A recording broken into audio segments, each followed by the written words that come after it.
Hello and welcome to technical explain. इस video में हम गेट जनरल पास पेपर जो कि 19 जून 2022 को कंडक्ट हुआ था उसके कुछ क्वेश्चंस को सॉल्व करेंगे। जो गेट सी का पेपर है उसको मैं फुली सॉल्व कर चुका हूँ, उसकी वीडियोस मौजूद हैं।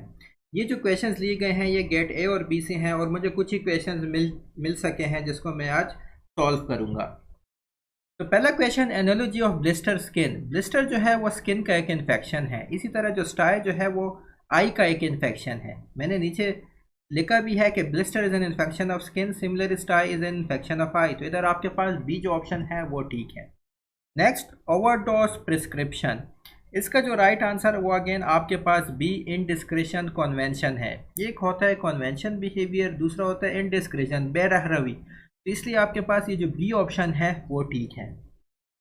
Next, horse stable. अच्छा, हॉर्सेस का जो घर होता है उसको स्टेबल कहते हैं, इसी तरह जो बर्ड्स का घर होता है उसको एवरी कहते हैं। तो इसलिए आपके पास ये बर्ड्स एवरी ठीक आंसर है इसका।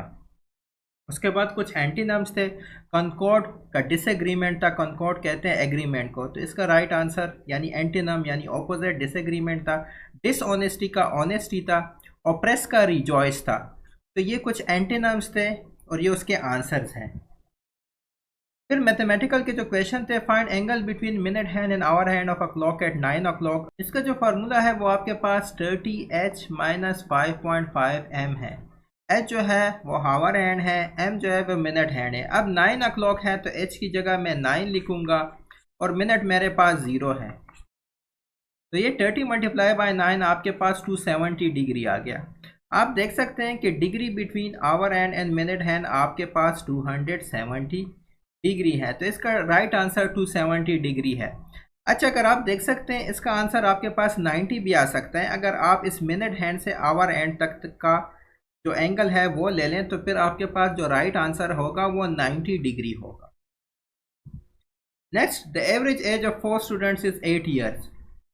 Of 40 students is 8 years. If age of their teacher is included, it becomes 10 years. What is the age of the teacher in years? अच्छा, पहले एवरेज एज जो स्टूडेंट्स है वो गिवन है कि 8 years है। तो एवरेज का हमें फार्मूला पता है, average is equal to sum of, इधर स्टूडेंट्स होगा, sum of ages of students हो जाएगा इधर, डिवाइडेड बाय एन हो जाएगा। एन क्या चीज़ है? आपके पास नंबर ऑफ स्टूडेंट्स है। ठीक है जी। तो पहले स्टूडेंट्स का निकालते हैं। अब आपको गिवन है कि एवरेज ऑफ स्टूडेंट्स इज 8। ये आपके पास वही सम है, इसको मैं एस से डिनोट कर लेता हूँ। एन आपके पास कितना है? वो आपके पास 40 है। तो विच एम्प्लाइज 40 इधर मल्टीप्लाई हो जाएगा, S is equal to 40 multiply by 8 जो कि आपके पास 320 आता है। ठीक है। सम ऑफ एजेस ऑफ स्टूडेंट्स को हमने एस से डिनोट किया था, तो सम ऑफ एजेस ऑफ स्टूडेंट्स आपके पास आ गया जी 320। ठीक हो गया। अच्छा, अब जब टीचर एज भी इंक्लूड हो गया तो 40 प्लस 1, अब आपके पास जो n है वो 41 आ जाएगा। n कितना आ जाएगा? 41 आ जाएगा। 40 स्टूडेंट्स है, टीचर 1 है तो 41 आ जाएगा। अब अगेन आप एवरेज का फार्मूला लिखे, लेकिन अब आपके पास sum of ages of students s plus age of teacher है। एज ऑफ टीचर को चले मैं x से डिनोट कर लेता हूँ, x is equal to age of teacher. ठीक हो गया। अगेन मैं वही जो आपके पास फार्मूला है एवरेज का वही यूज़ कर रहा हूँ। ठीक है। s plus x divide by 41 हो जाएगा जब टीचर भी इंक्लूड हो जाएगा। ठीक है जी।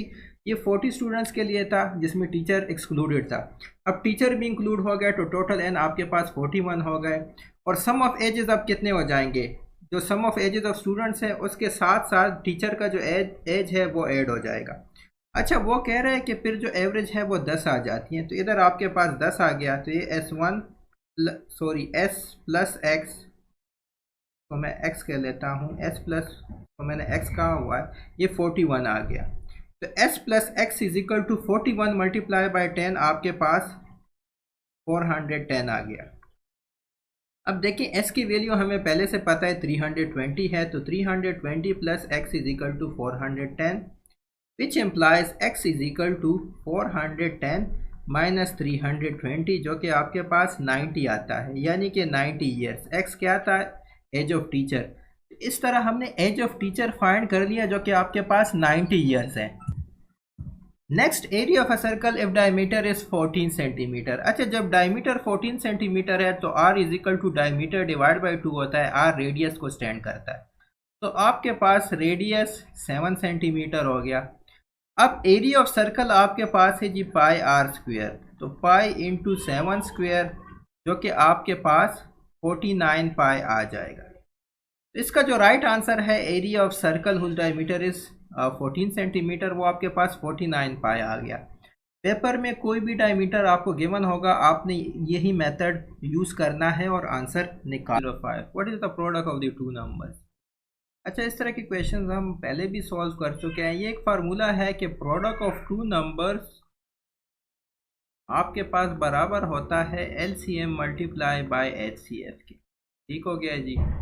ज़्यादातर आपको एक नंबर दिया होता है, आपने दूसरा नंबर फाइंड करना है, लेकिन इस केस में जो आंसर है सॉल्व करना है वो और ही आसान है, क्योंकि आपने सिर्फ प्रोडक्ट ही फाइंड करना है।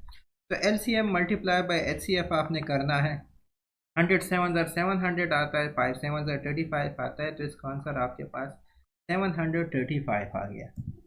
Next, simplest form of 64 divide by 256। अच्छा, सिंपलेस्ट फॉर्म के लिए पहले आप दोनों को 2 पे डिवाइड कर लें। ये आपके पास 32 डिवाइड बाई 128 आ जाएगा।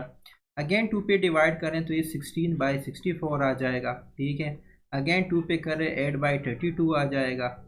ठीक है, और अगेन 2 पे करें तो 4 बाई 16। ठीक हो गया। एंड फाइनली जब आप इसको 4 पे ही डिवाइड कर लें या 2 पे 2 दफ़ा करते हैं फिर भी ठीक है, 4 पे ही कर लें, तो ये आपके पास 1/4 आ गया। तो इसका जो सिंपलेस्ट फॉर्म है वो आपके पास 1/4 है।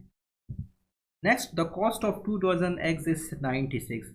अच्छा, डजन में आपके पास 12 एग्स होते हैं, तो 2 डजन में 12 मल्टीप्लाई बाई 2 डजन हैं, तो 12 मल्टीप्लाई बाई 2 हो गया, क्योंकि डजन में 12 होते हैं। तो ये 24 एग्स हो गए, यानी कि 24 एग्स की कीमत आपके पास है जी 96 रुपीज़।